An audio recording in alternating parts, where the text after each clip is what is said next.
सप्तशृंगीच्या घाटात 700 ते 800 फूट दरीत गाडीचा भीषण अपघात, अंदाजे 5 ते 6 लोकांचा मृत्यू.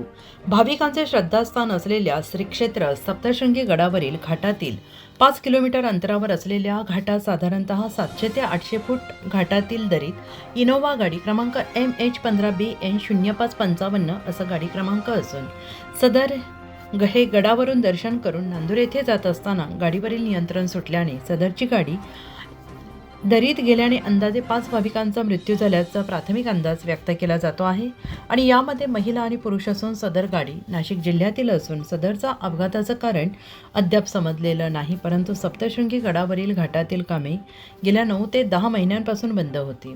ठिकठिकाणी कठडे तुटल्याने सदरच्या गाडीने स्पीडमध्ये संरक्षण भिंत तोडून दरीमध्ये गेली. सदर अपघात हा झाल्याने मोठ्या प्रमाणात याचा आवाज झाल्याचं शेतकरी बांधव याबाबत पुष्टी देत आहेत.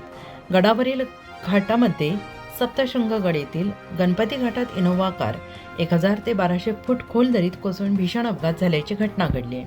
मृतांमध्ये 2 महिला आणि 3 पुरुषांचा समावेश आहे.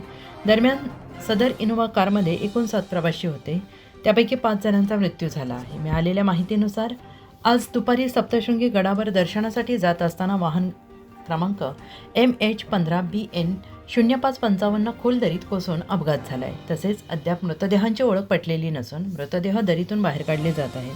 दरम्यान अपघाताची माहिती मिळताच स्थानिक नागरिकांसह पोलीस घटनास्थळी दाखल झालेले आहेत, तर आपत्ती व्यवस्थापनाकडून लागलीच बचावकार्य सुरू करण्यात आलेलं आहे. उत्तर महाराष्ट्र न्यूज नेटवर्कसाठी तुषार बर्डे, सप्तशृंगी गड.